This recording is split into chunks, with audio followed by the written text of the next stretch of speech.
Hello students, how are you all? I hope you are very well. So let's do chapter verbs. As we know that what a verb is a doing word that shows an action, an event or a state.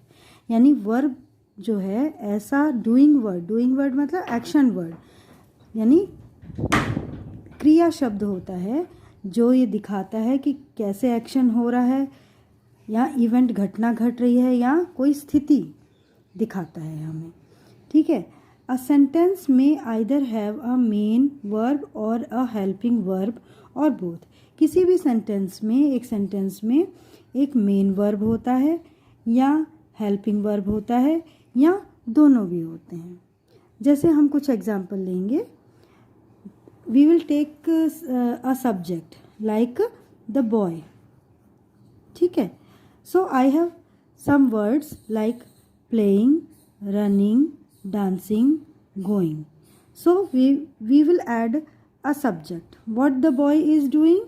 He is playing. The boy is running. The boy is dancing. The boy is going. So these activities the boy is doing. सो ये जो activity जो लड़का कर रहा है ये सारे के सारे क्या हैं आपके एक्शन वर्ड्स हैं. Now there are two types of action verbs. Action verbs में दो प्रकार के एक्शन वर्ब्स होते हैं. फर्स्ट है transitive verbs. Transitive verb. A transitive verb expresses an action directed towards a person, place और थिंग. यानी ट्रांजिटिव वर्ब में जो एक्शन होता है, ट्रांजिटिव वर्ब जो है वो एक्सप्रेस करता है. यानी एक्सप्रेस मतलब बताता है एक ऐसे एक्शन को या क्रिया को जो किसी भी व्यक्ति या किसी भी जगह या किसी भी वस्तु के द्वारा डायरेक्ट किया जाता है. The action expressed by a transitive verb passes from the doer और the subject to the receiver of the action. यानी कि जो एक्शन जो है वो ट्रांजिटिव वर्ब के द्वारा जो डूअर होता है यानी कि सेंटेंस का जो सब्जेक्ट होता है उसके द्वारा सीधा रिसीवर के पास किया जाता है यानी कि पहुंचता है. Words that receive the action of a transitive verb are called objects. और ऐसे वर्ड्स शब्द जो हैं जो ट्रांजिटिव वर्ब के द्वारा जो रिसीव करते हैं, रिसीव यानी जिनके पास एक्शन पहुंचता है उस यानी कारक जो है वो क्या कहलाते हैं? ऑब्जेक्ट कहलाते हैं. फॉर एग्जाम्पल, अब हम एग्जाम्पल से इसको समझने की कोशिश करेंगे कि एक सेंटेंस में तीन चीज़ें होती हैं. एक सब जैसे the teacher made the question paper, ये हमारे पास सेंटेंस है. तो द टीचर जो है वो क्या है? सब्जेक्ट है. सब्जेक्ट मतलब जो डूअर है. डूअर का मतलब क्या होता है? करता है. ठीक है ना. करता यानी कि जो काम करने वाला व्यक्ति है. अब दूसरा शब्द है मेड. मेड जो है वो क्या है? मेन वर्ब है यानी कि वर्ब है. And the question paper, question paper क्या है? रिसीवर है. यानी कि क्वेश्चन पेपर कौन बनाता है? टीचर बनाता है. या टीचर ने क्या बनाया? क्वेश्चन पेपर बनाया. यानी हमें और ये क्या कहलाएगा? द क्वेश्चन पेपर जो है वो ऑब्जेक्ट है यानी कि रिसीवर है. तो यहाँ पर the teacher made the question paper यानी जो एक्शन है वो सब्जेक्ट के द्वारा ऑब्जेक्ट तक पहुँचा, रिसीव किया गया. ठीक है. इसी तरह से दूसरा सेंटेंस लेंगे हम. Peter cut the cake. तो Peter is the subject, cut is verb and the cake is object. तो यहाँ पर हम इसको कैसे समझ सकते हैं कि हमें ट्रांजिटिव वर्ब की सेंटेंस में ये ट्रांजिटिव वर्ब है या नहीं है. तो ये कैसे समझा जा सकता है कि सेंटेंस को हम क्वेश्चन में बदलेंगे तो हु और व्हाट का यूज़ करेंगे. यानी कि क्वेश्चन में हु या व्हाट. तो यहाँ पर हम इसको हु और व्हाट के जैसे who made the question paper? The teacher made the question paper. And what is made by the teacher? The question paper is made by the teacher. यानी कि एक सेंटेंस में जो ट्रांजिटिव सेंटेंस है या ट्रांजिटिव वर्ब है, उसके बाद उसके मीनिंग को पूरा करने के लिए एक ऑब्जेक्ट की हमेशा ज़रूरत होती है। विदाउट ऑब्जेक्ट ट्रांजिटिव वर्ब नहीं होता है, ठीक है ना। यानी कि वो अपना मीनिंग पूरा नहीं करता। अगर हम इसको हटा देंगे, द टीचर मेड, ठीक है, व्हाट मेड, कुछ भी क्या बनाया ये हमें पता नहीं चला। लेकिन जब हमने इसमें आगे ऑब्जेक्ट लगा दिया कि टीचर ने क्वेश्चन पेपर बनाया, तो ये सेंटेंस ट्रांजिटिव वर्ब जो वो मेड है वो क्या है, ट्रांजिटिव वर्ब है। कट जो है वो क्या है, ट्रांजिटिव वर्ब है।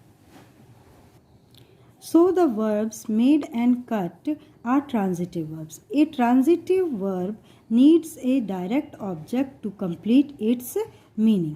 यानी कि किसी भी ट्रांजिटिव वर्ब में मीनिंग को पूरा करने के लिए हमेशा डायरेक्ट ऑब्जेक्ट की ज़रूरत होती है। यानी कि जस्ट आफ्टर द वर्ब एक ऑब्जेक्ट होना ज़रूरी है। जैसे अब हम कुछ और एग्जाम्पल देखेंगे। बर्ड्स हैव फेदर्स, यानी बर्ड जो है वो सब्जेक्ट है, हैव वर्ब है, और फेदर जो है वो क्या है, ऑब्जेक्ट है। इसी तरह से शी इज़ ईटिंग मैंगोज, यानी कि ऑब्जेक्ट में भी नाउन या प्रोनाउन का होना ज़रूरी है, ठीक है ना। अगर शी इज़ ईटिंग मैंगोज, वह मैंगो खा रही है, तो शी जो है वो सब्जेक्ट है, इज़ ईटिंग वर्ब है और मैंगो ऑब्जेक्ट है। I like English, I subject है, लाइक वर्ब है और इंग्लिश ऑब्जेक्ट है। He is writing an essay, तो ही सब्जेक्ट है, इज़ राइटिंग वर्ब है और एन एसे ऑब्जेक्ट है। यानी यहाँ पर is writing, like, is eating, have, all are transitive verbs, क्योंकि इनके पीछे एक ऑब्जेक्ट की ज़रूरत है और जो मीनिंग पूरा करने के लिए बहुत ज़रूरी होता है। I hope you are getting the transitive verb. Next is intransitive verb.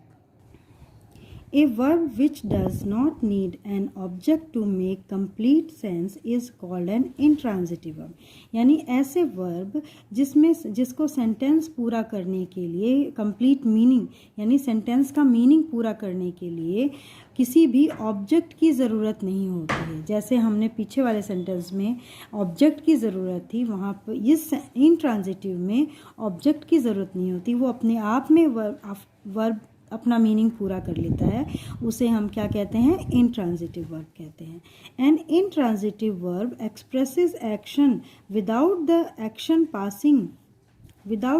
Passing to a receiver और ऑब्जेक्ट. यानी बिना किसी ऑब्जेक्ट या रिसीवर के पास जाने से पहले ही वो अपना मीनिंग पूरा कर लेता है. ऐसे देखते हैं एग्जाम्पल से.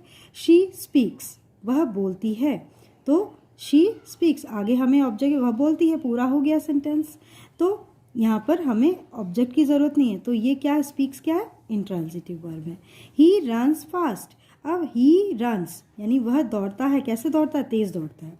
तो फास्ट भी जो है वो एक तरह से वर्ब को ही एक्सप्रेस कर रहा है. यानी ये क्या है? फास्ट जो है आपका एडवर्ब है. तो अगर वर्ब के बाद सीधा एडवर्ब होगा तो वो भी इंट्रांजिटिव वर्ब ही होगा. ये कोई ऑब्जेक्ट नहीं है. तो ही रन्स फास्ट, तो वह तेज़ दौड़ता है. तो ये दौड़ने की क्वालिटी बता रहा है, ना कि सब्जेक्ट की क्वालिटी बता रहा है. तो इसलिए यहाँ पर जब एडवर्ब होगा तो यहाँ भी आपका इंट्रांजिटिव वर्ब होगा. इसी तरह से mister Ben is driving carefully. Mister Ben subject है, इज़ ड्राइविंग वर्ब और हेल्पिंग वर्ब और वर्ब है. लेकिन यहाँ पर केयरफुली जो है ये कोई ऑब्जेक्ट नहीं है. ये ड्राइविंग के बारे में ही एक्सप्रेस कर रहा है कि कैसे ड्राइविंग कर रहा है. तो ये आपका क्या है? एडवर्ब है. तो यहाँ जब बाद में एडवर्ब आएगा सेंटेंस के तो वो भी आपका इंट्रांजिटिव वर्ब ही होगा. So I hope you all have understood transitive and intransitive verb. If you have any doubt, you can ask me.